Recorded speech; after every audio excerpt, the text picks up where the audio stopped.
Vamos a recibir esa palabra en el nombre de Jesús. Vamos a 1 Corintios capítulo 12, del verso 4 al verso 13.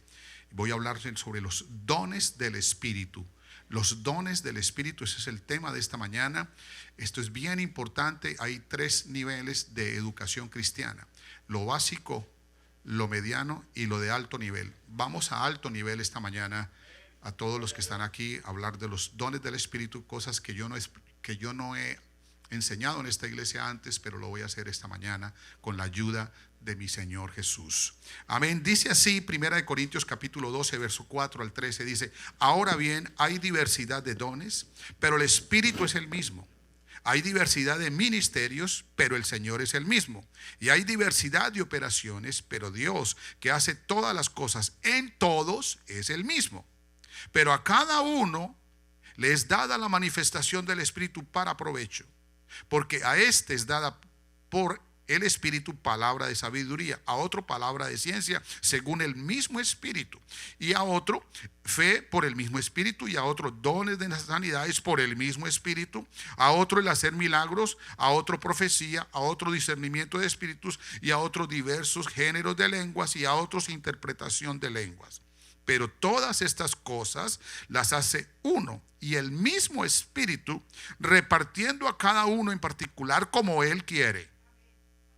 Porque así como en un cuerpo, el cuerpo es uno y tiene muchos miembros, pero todos los miembros del cuerpo, siendo muchos, son un solo Espíritu, así también Cristo. Porque por un solo Espíritu fuimos todos bautizados en un cuerpo, sean judíos y griegos, sean esclavos o libres. Esa última expresión, vamos, y a todos se nos dio a beber de un mismo Espíritu. Oremos. Padre celestial, te damos gracias en esta mañana por este momento tan especial para escuchar tu palabra, para ser edificados por ella. Señor, ponemos delante de ti, Señor, este tiempo en el cual tú vas a edificar, a alimentar, Señor, a edificar tu iglesia, Señor. Jesús, ayúdanos, Padre, que tu palabra halle lugar en cada uno de los que me oyen, Señor, de los que están atentos en esta mañana, Señor, de los que son receptores de tu palabra. Oh Padre, que ninguna cosa quite la atención y que tú seas, Señor, glorificado de una manera especial. Padre, en el nombre de Jesús, gracias, Señor. Amén. Amén. Siéntese gritando gloria a Dios. Bien, esta mañana quiero hablarles sobre los dones del Espíritu, pero hay algo importante que quiero mencionar. Nosotros reconocemos, hermanos, que necesitamos vivir en el Espíritu y andar en el Espíritu. Es decir, que la manifestación de su Espíritu sea completa en nosotros. Si usted más hace una relectura del pasaje bíblico que leímos, se va a dar cuenta que la palabra que es de un común denominador es la palabra Espíritu, porque el Espíritu es lo que hace todo en nosotros. Ahora, por eso la importancia de ser llenos del Espíritu Santo es vital, hermanos, es vital. Y así como los peces no tienen vida y no pueden vivir en abundante agua, porque si no mueren. Oiga esto, también los árboles requieren de suficiente tierra o de suficiente lugar para poder crecer y fructificar y multiplicarse. De la misma manera, nosotros los cristianos necesitamos vivir, andar en el Espíritu. Amén, hermanos. Esto es bien importante. ¿Por qué? Porque el hombre, lo he dicho, tiene, hermano, en su haber, en su naturaleza, una condición muy triste, muy corrupta, muy mala, muy pecaminosa. Hermanos, nosotros tenemos una condición natural del pecado, y el pecado tiene consecuencias eternas, tiene consecuencias de condenación, tiene como consecuencia y fin la muerte, el infierno. Pero para eso el Señor hizo un plan perfecto, y el plan perfecto está en el arrepentimiento, en el bautismo en aguas y en la llenura del Espíritu Santo. ¿Por qué tenemos que ser corregidos? Voy a ponerle 4 ejemplos. Hay personas que tienen, por ejemplo, hermano, una sensación de descontrol en varias maneras. Hay personas que son demasiado loquitas o demasiado aceleradas o demasiado personas que tienen mucha briosidad. Esas personas necesitan el Espíritu Santo.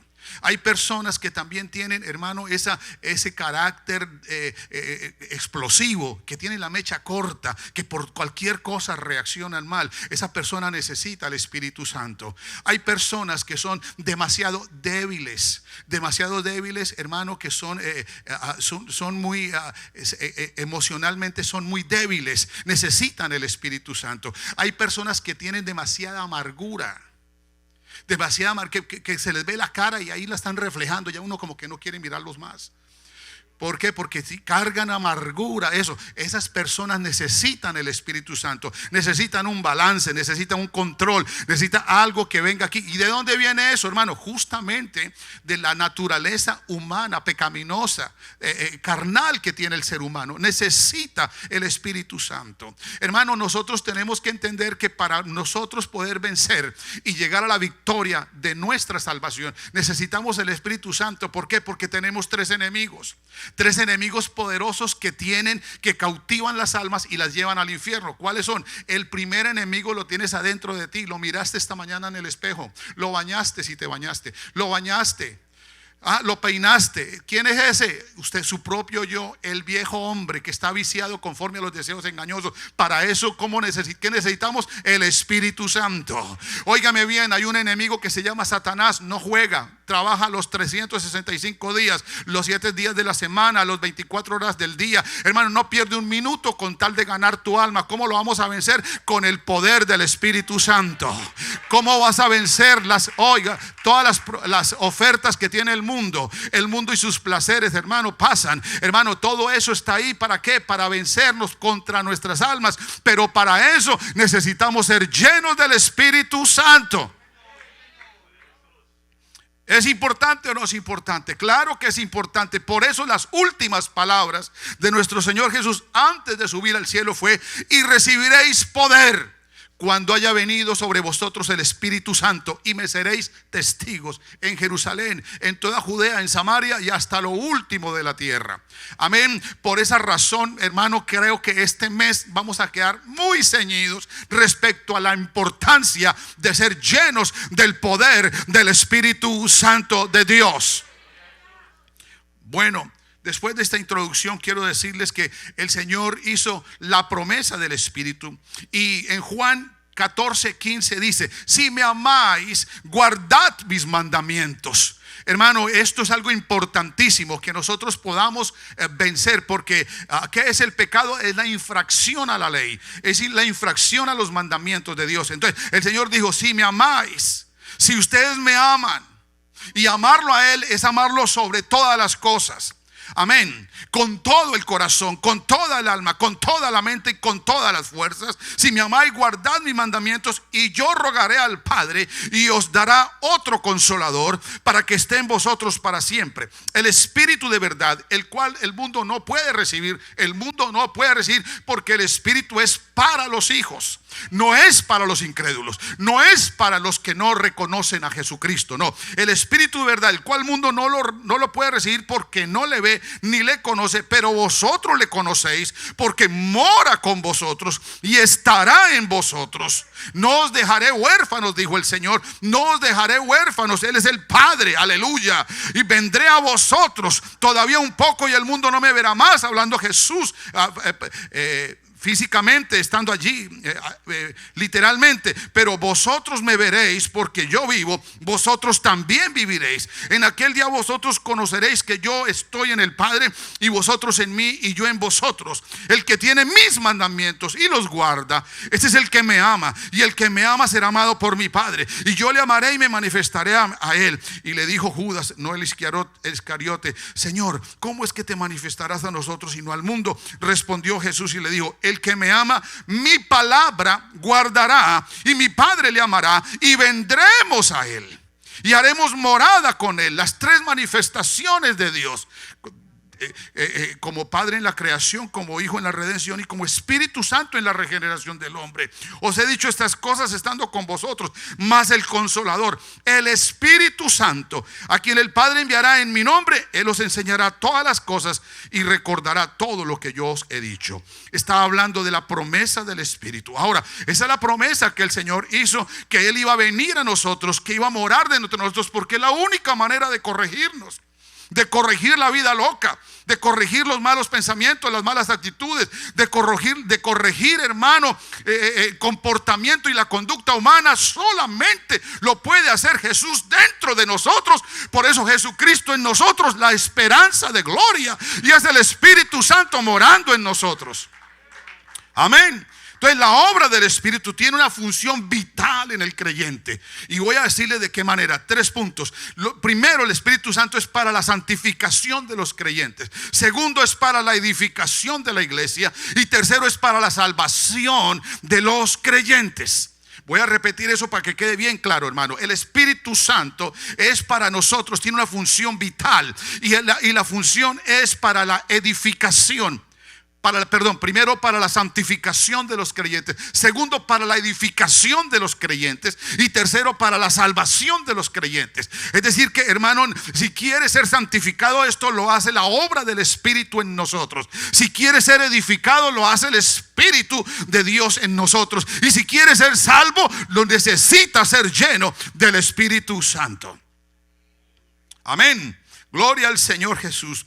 La iglesia debe mantenerse sobre la tierra. Vamos a mantenernos aquí, guardando y cumpliendo los estándares de santidad de nuestro Dios. La iglesia está sobre la tierra. Y hermano, y si el Señor se la va a llevar, allá no va a entrar nada impuro. Porque si el Señor sacó a Adán y a Eva por un pecado, ¿cómo va a entrar cualquiera de cualquier manera allá? De ninguna manera. Lo único que va a hacer el Señor a través de su Espíritu es santificarnos, edificarnos, para que cuando llegue el momento estemos preparados para entrar allá a las moradas eternas con Jesucristo. Volver al paraíso, volver a la condición que tuvo Adán y Eva, lo cual perdieron por el pecado. Así que, hermano, no hay excusa, pues a todos se nos dio a beber el mismo Espíritu. Para todos es la promesa, y para vosotros y para vuestros hijos y para todos los que el Señor llamare, a tus hijos y a todos los que están lejos y los que están cerca. Amén. ¿Estamos claros con eso? Ahora, el domingo pasado vimos la importancia del Espíritu Santo para la santificación de los creyentes. Hoy vamos a ver la importancia del Espíritu Santo para la edificación de la iglesia. Entonces, de lo que acabamos de leer, quiero decirles primero que hay tres grupos en las cuales trabaja el Espíritu Santo. Primero, en los dones de servicio. Lo hablamos el domingo pasado, que están en Romanos 12. Los dones espirituales, que vamos a hablar hoy, 1 Corintios 12. Y los dones ministeriales, que están en Efesios capítulo 4. Los dones ministeriales son para la edificación. Los dones ministeriales son oficios permanentes para la edificación de la iglesia. Efesios 4:11 dice: y él mismo constituyó a unos apóstoles, a otros profetas, a otros evangelistas, a otros pastores y maestros, a fin de perfeccionar a los santos para la obra del ministerio, para la edificación del cuerpo de Cristo. Por eso el Espíritu Santo es vital. Y ahora estamos en los tres grupos de los dones espirituales. Los dones espirituales que son, los dones para la edificación de la iglesia, que son los dones de servicio, los dones espirituales y los dones ministeriales. Los dones ministeriales son oficios permanentes, van a estar siempre. Dios hace un llamado para que el evangelista sea todo el tiempo evangelista, para que el que sea pastor sea todo el tiempo pastor, y para que él sea maestro sea todo el tiempo maestro. En Corintios capítulo 12 están los 9 dones del Espíritu, y se clasifican en 3 grupos. Escuchen, estamos hablando en el segundo grupo. El primer grupo es los dones de servicio. Segundo grupo, dones espirituales, que lo leímos esta mañana. Ahí son 3 grupos que están clasificados así: diversidad de ministerios. Estos se manifiestan mayormente en los ministros más que en los creyentes. Segundo, diversidad de dones y diversidad de operaciones. Entonces, en los 9 dones de 1 Corintios no son ministerios, son manifestaciones por el Espíritu. Entonces están divididos en 3 grupos. Vamos allí, hermanos. Entonces el primer grupo son los dones de revelación de conocimiento. Dones de revelación de conocimiento. Están 3: palabra de sabiduría, palabra de ciencia, palabra de discernimiento de espíritus. Esos están allí para revelación, para conocimiento. Son dones de revelación. Palabra de sabiduría, palabra de ciencia y palabra de discernimiento de espíritu. Esto es lo que se usa. Generalmente Dios da una palabra de sabiduría para darla a alguien, para darle a un grupo, para darle a una congregación. Esa es la palabra que viene de parte del Señor. Una palabra sabia, una palabra que llega precisa. La palabra de ciencia es la palabra que llega a una persona en el momento que lo necesita. Es una palabra exacta que le hace a esa, que la consuela, que la edifica o que la exhorta. Vamos, ¿estamos bien? Y la palabra de discernimiento de espíritus. Hay personas que tienen que llega una palabra que discierne qué espíritu tiene esa persona. ¿Cuál es la situación que está viviendo esa persona? Discernimiento de espíritu. Entonces, estos son dones de revelación y para conocimiento. El segundo grupo son los dones de poder para actuar. De poder para actuar. El don de fe, el don de milagros y el don de sanidades. ¿Estamos? Vamos a ver si voy muy rápido. Las culpas de ustedes, llegaron tarde. No. Vamos bien, gloria al Señor Jesús. Entonces, estamos hablando de los dones espirituales. Los dones espirituales son 9. ¿De acuerdo? Son 9. Estamos hablando palabra de sabiduría, palabra de ciencia, palabra de discernimiento de espíritus, que son dones de revelación para conocimiento. Amén. Vamos con el segundo grupo: dones de poder para actuar. Don de fe, don de milagros y don de sanidades. Una sanidad no es un milagro. Un milagro es la alteración o la suspensión de la ley natural. Las sanidades son el derecho que tienen los hijos de Dios. Recuerden la mujer cananea, aquella mujer que venía de allá de la Sirofenicia, de Siria, arriba al norte. Ella venía buscando a Jesús y ella venía buscando la sanidad para su hija, y venía detrás de los discípulos hasta que los discípulos le dijeron al Señor Jesús: Señor, despáchala, porque da voces tras nosotros. El Señor le dijo: yo no he venido sino a las ovejas perdidas de Israel, y no es bueno darle el pan de los hijos a los perrillos. Ahí fue cuando la mujer le dijo: Señor, pero aún los perrillos comen las migajas que caen de la mesa de sus amos. Y el Señor, por esa palabra de fe, por esa fe que tuvo esa mujer, le dio el pan de los hijos. Así que las sanidades, hermano, por eso, hermano, un don que hay en la iglesia es el don de sanidades, y el Señor va a sanar y sigue sanando en estos días. Y sigue, hermano, y si usted llegó esta mañana, ese don está aquí para ponerlo en acción. Dele la gloria al Señor. Amén. Así que la sanidad es el pan de los hijos, no lo olvide. Nosotros estamos aquí en esta mañana cenando en la mesa del Señor. Estamos comiendo en este momento el pan de vida. Y este pan de vida, si usted lo come legítimamente, si usted lo recibe, también va a ser sano espiritualmente, emocionalmente y hasta físicamente. Diga amén. Amén, gloria al Señor. Pero hablando de milagros, hermano, dije hace un momento que la sanidad es la alteración o la suspensión de la ley natural. Algo como lo que pasó cuando María fue concebida por el Espíritu Santo. Ahí fue suspendida la ley natural, porque ninguna mujer puede quedar embarazada de un espíritu. En ese momento hubo un milagro en aquella mujer. Esa mujer quedó embarazada por milagro. Es decir, Dios hizo un milagro en ella para que ella tuviese allí justamente la gestación del ser más grande y más maravilloso que iba a existir y que ha existido sobre la tierra. Amén. También, hermanos, un ejemplo de milagro fue cuando el profeta Eliseo sacó de un río, hizo flotar un hacha. El hierro es pesado por la condición física, va hacia el fondo, pero la hizo frotar. Eso se llama un milagro. Así que podemos darnos cuenta que estos son los dones de poder y para actuar. Esto es bien importante que lo entendamos. El don de fe son las manifestaciones extraordinarias para hacer obras maravillosas.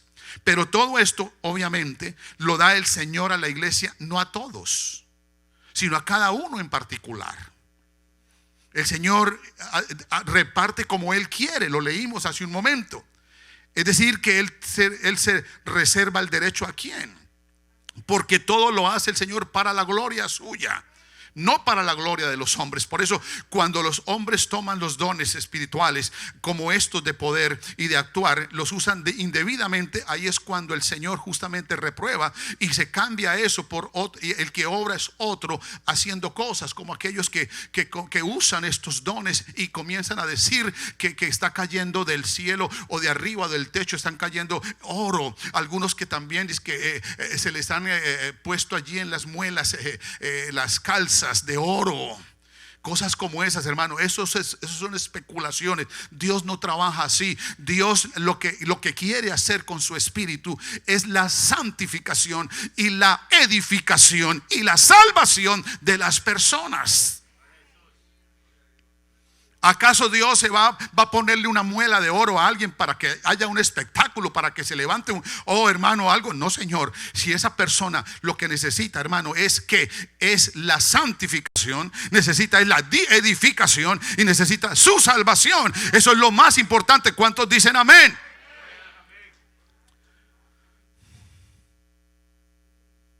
Por eso, hermano, es bien importante cómo el Señor trata con los ministros.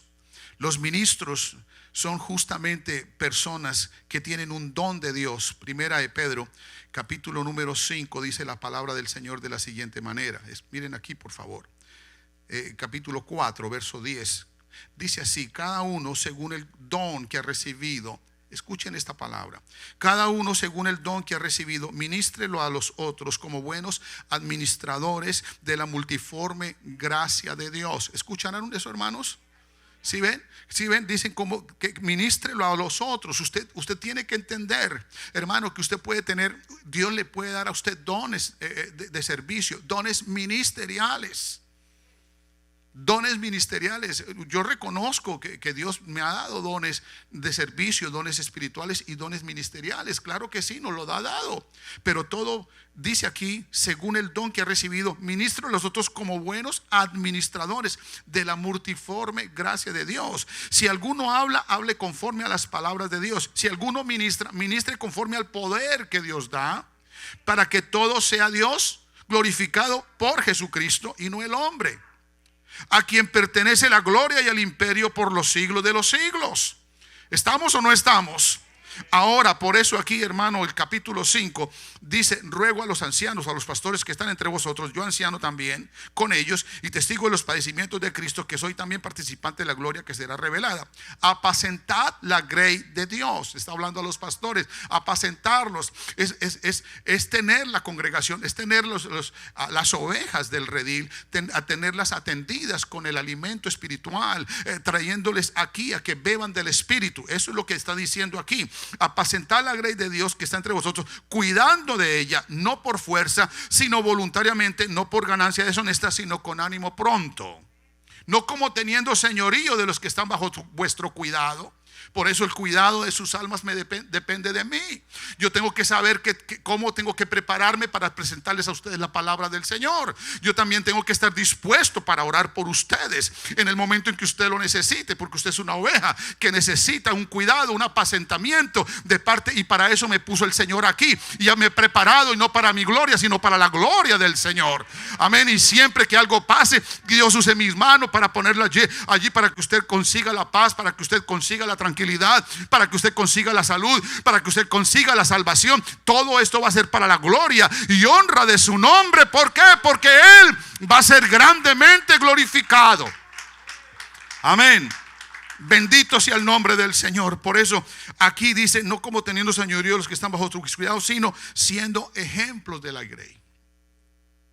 Siendo ejemplos de la grey. Y aquí viene la recompensa. Y cuando aparezca el príncipe de los pastores, el príncipe el mayor de nosotros, que es el Señor Jesucristo, vosotros recibiréis la corona incorruptible de gloria. Aleluya. Todo porque hemos administrado sabiamente, prudentemente y dándole siempre la gloria y la honra a nuestro Dios por todo lo que Él hace. Mire todo lo que el Señor quiere hacer a través de su Espíritu, a través de su iglesia. Y yo quiero decirle, hermano, que los dones espirituales, los dones de servicio, los dones ministeriales, y es más, Dios quiere darle, aquí están entre nosotros algunos que van a recibir el don ministerial. Amén. Pero para la iglesia, para todos nosotros, están disponibles los dones espirituales, los dones de conocimiento, los dones de poder y los dones de expresión. En los dones de expresión hay tres: el don de profecía, el don de lenguas y el don de interpretación de lenguas. Aquí vamos a empezar a concluir esta parte importante en esta mañana.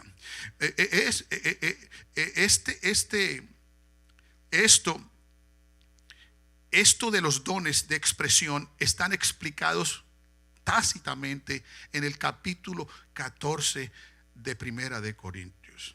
En el capítulo 12 está la mención, está la clasificación de los dones. En el capítulo 12 se enumeran los dones y la clasificación de los dones. En el capítulo 13, escuchen esto por favor, en el capítulo 13 es el capítulo del amor.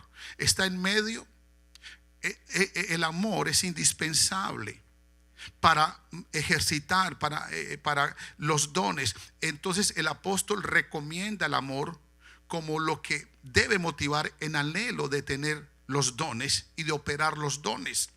Los dones no son para exhibición ni para vanagloria. El amor debe ser la motivación para operar los dones. No es para vanagloria, no es para exhibición. Los dones no es para eso. Es justamente para operar por el amor. Amor a Dios, amor al prójimo. Entonces, aquí es bien importante que miremos esto. Hay tres, escuchen esto, que esto creo que algunos no lo habían oído antes.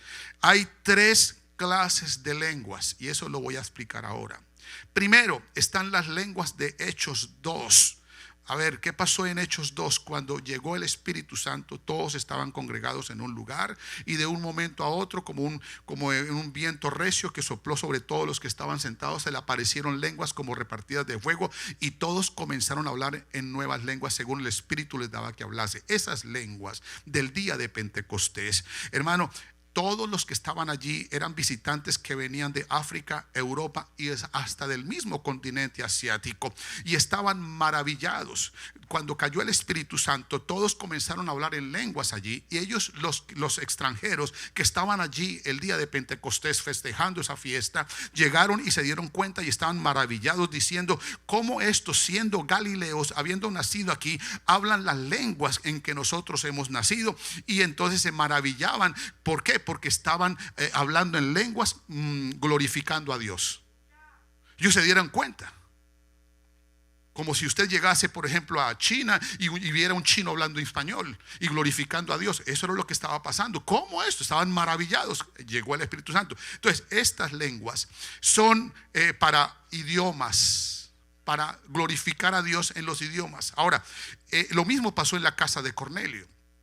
Cuando Pedro estaba predicando en la casa de Cornelio, recuerden que cayó el Espíritu Santo, inclusive antes de que fueran bautizados los primeros gentiles que fueron alcanzados aquel día, con que se abrió la puerta de la salvación para todos nosotros, los de los demás países. Aquí fue ese mismo día en la casa de Cornelio, aquel romano que estaba allí piadoso y que mandó llamar a Pedro porque el ángel se lo dijo. Pedro llegó y allí comenzó a predicar, y cuando estaba predicando cayó el Espíritu Santo y comenzaron a hablar en otras lenguas. Y ahí fue cuando los que iban con Pedro, que eran de la circuncisión, que eran judíos, se dieron cuenta y se quedaron maravillados diciendo: como que también entonces estos que están aquí, también a ellos les ha llegado el Espíritu Santo, porque los oían hablar en lenguas y glorificaban a Dios cuando estaban hablando en otros idiomas. ¿Cuántos dicen gloria a Dios?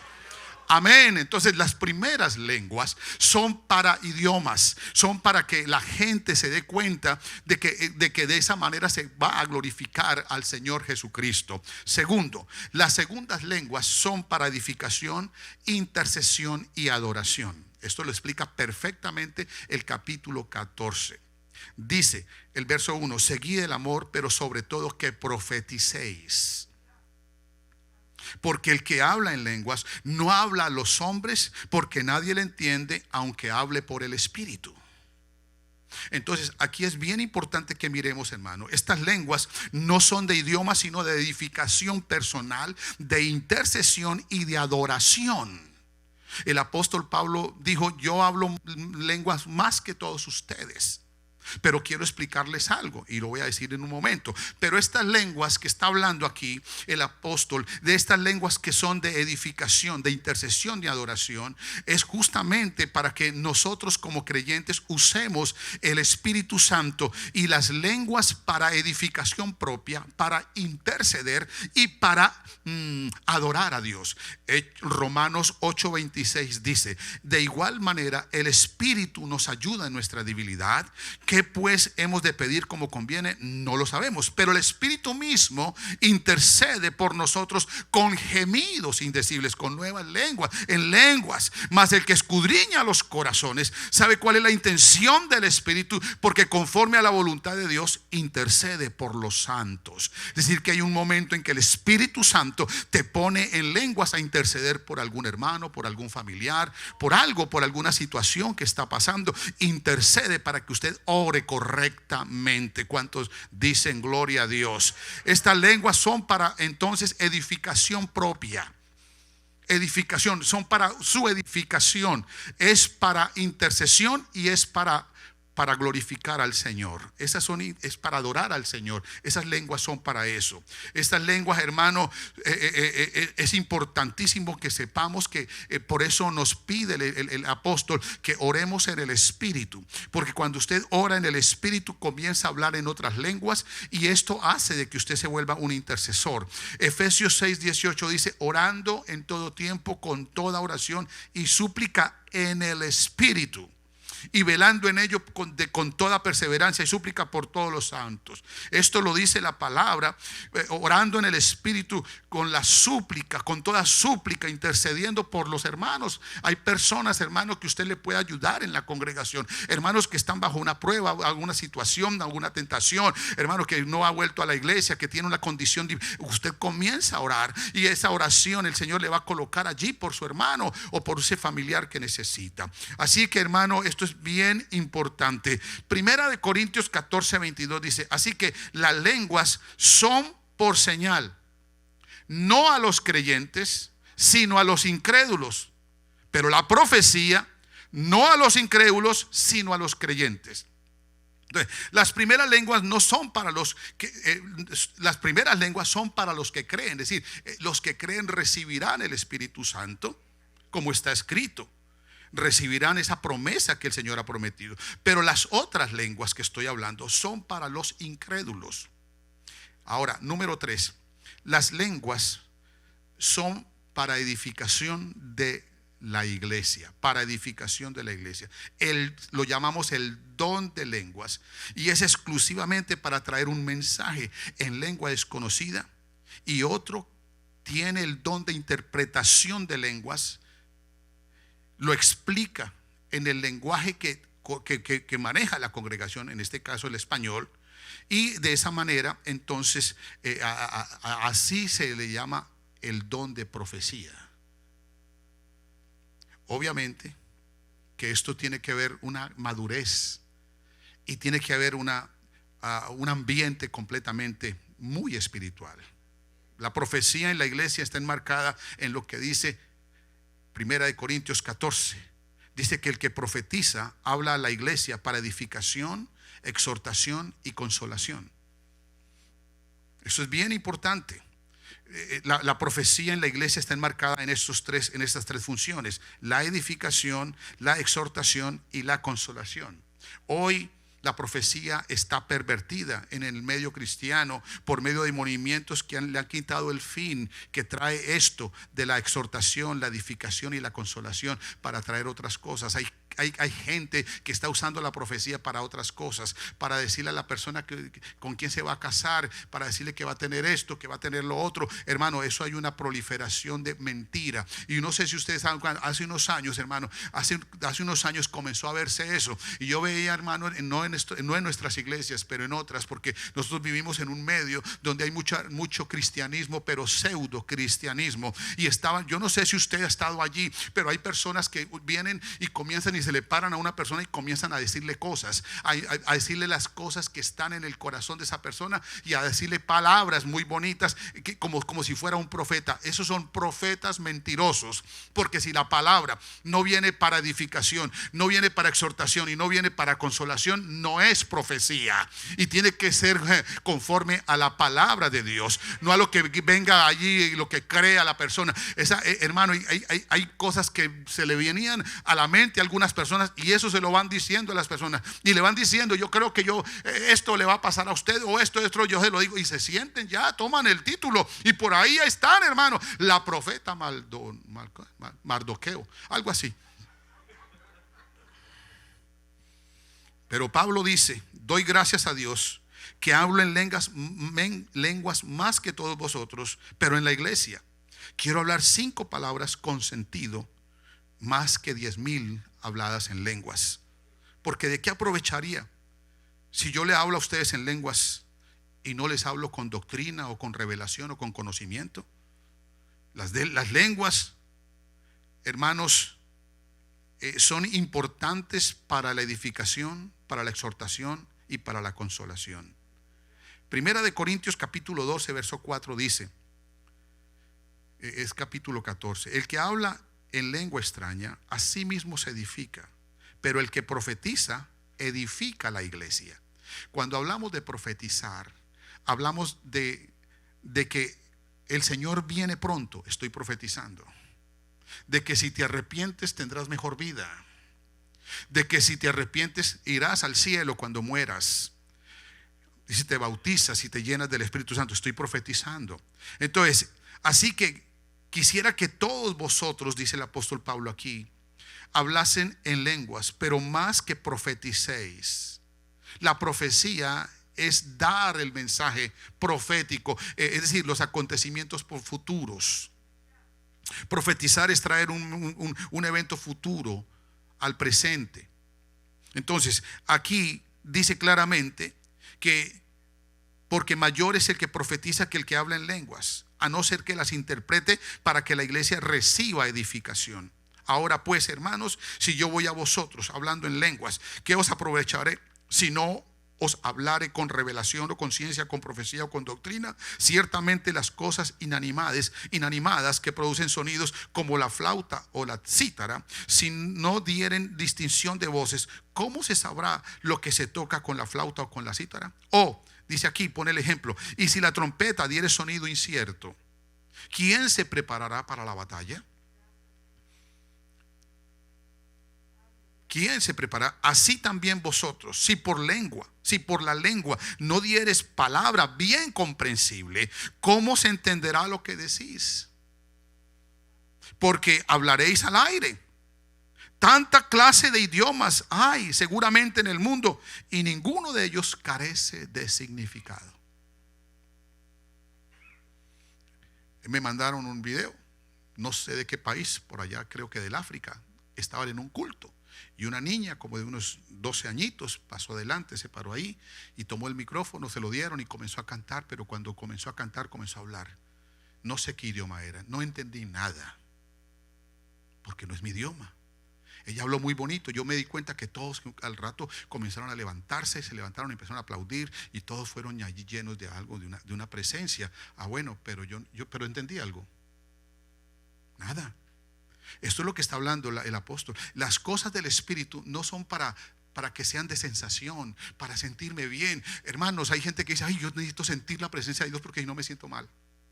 Usted lo que necesita es más la palabra de Dios para que la entienda. Eso es lo que está diciendo aquí el apóstol Pablo. Verso 27 dice: si habla alguno en lengua extraña, sea esto por 2 o a lo más 3 y por turno, y uno interprete. Y si no hay intérprete, calle la iglesia, hable para sí mismo, mejor dicho, cállese y hable para Dios. Asimismo los profetas hablen 2 o 3 y los demás juzguen. Los demás juzguen si es verdadero, si este profeta es verdadero. No es lo que él diga, es lo que los demás juzguen. Si algo le fuere revelado a otro que estuviera sentado, calle él primero. Porque podéis profetizar todos uno por uno, para que todos aprendan y todos sean exhortados. Y los espíritus de los profetas están sujetos a los profetas, pues Dios no es Dios de confusión, sino de paz, como en todas las iglesias y de los santos. Entonces, eso es bien importante que nosotros sepamos, hermanos, que nosotros tenemos la disponibilidad de tener los dones del Espíritu, pero todo debe hacerse en orden y en paz.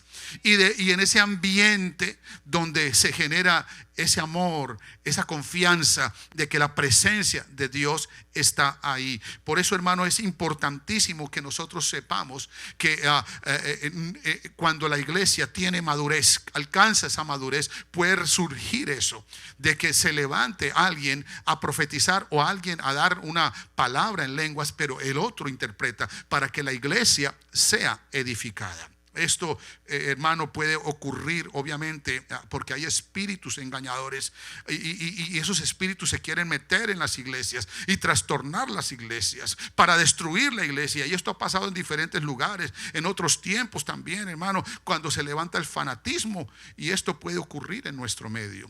Fanatismo es celo sin conocimiento, y cuando la iglesia es niña, fácilmente puede ser trastornada por el fanatismo. Un niño, como no tiene conocimiento, depende de los sentimientos, y nosotros no dependemos de los sentimientos, nosotros dependemos del conocimiento que nos da la bendita palabra de Dios. Amén. Por eso es que es importante, hermano. Mire lo que dice 1 Corintios 14:23. Si pues toda la iglesia se reúne en un lugar, en un solo lugar. Oiga esto, si toda la iglesia se reúne en un solo lugar, y por ahí dicen algunos que ya no es necesario congregarse, que iglesia somos todos. Entonces, ¿qué hacemos con esta palabra? Si pues toda la iglesia se reúne en un solo lugar y todos hablan en lenguas y entran indoctos o incrédulos, ¿no dirán que estáis locos? ¿Qué tal aquí todos, hermano? Y llega, eso ha pasado.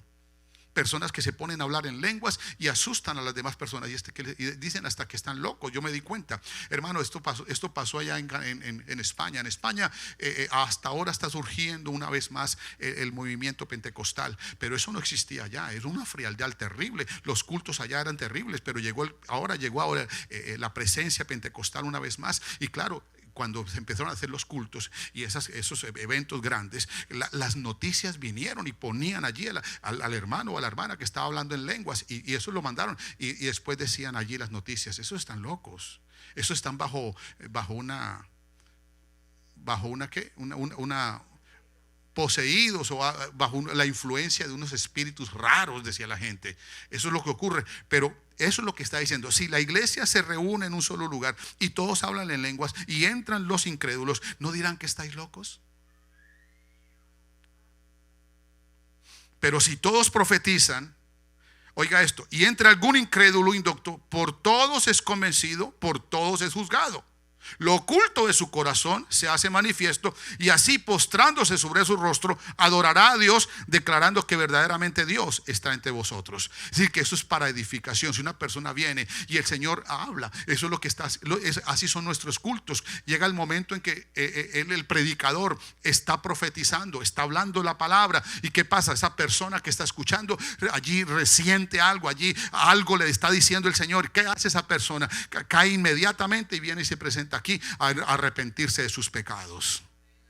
¿Sí o no? Eso es lo que nosotros vemos permanentemente en los cultos. Cuando una persona allí es reargüida, cuando la palabra ha llegado a ese corazón y ha reargüido a esa persona viene y se presenta delante de Dios a pedirle perdón. Esa persona está siendo edificada, esa persona está siendo salvada. ¿Por qué? Por la palabra del Señor. Así que, hermano, qué importante todo esto, y que el Señor nos ayude a que podamos tener en nuestro medio los dones espirituales. Póngase de pie, por favor. ¿Cuántos dan gloria al Señor? Vamos a hacer una oración, hermano. Yo le quiero pedir el favor que levante sus manos y haga la oración y dígale al Señor: Señor Jesús, ayúdame, Señor, a que tu espíritu se mueva en mí y que yo pueda ser administrador de tus dones, Señor. De los dones que me des, ya sean de servicio, espirituales o ministeriales. Señor, te doy gracias. Padre, en esta mañana, Señor Jesús, te doy gracias por tu palabra, Señor. He expuesto rápidamente, Señor, este tema y te pido por favor que sea de edificación para todos los que estamos aquí. Ayúdanos, Señor Jesús. Te doy gracias, Padre, porque tu palabra es viva y eficaz. Nos ayuda, nos exhorta, nos consuela y nos edifica. Gracias, Señor Jesucristo. Bendigo tu nombre, oh mi Dios. Y mira a tu pueblo aquí, Señor, los que están en el alcance de mi voz. Señor, todo esto lo dejaste en la iglesia para edificación, Señor, para edificación, santificación y salvación de los creyentes. Ayúdanos, Señor, en el nombre de Jesús. Amén.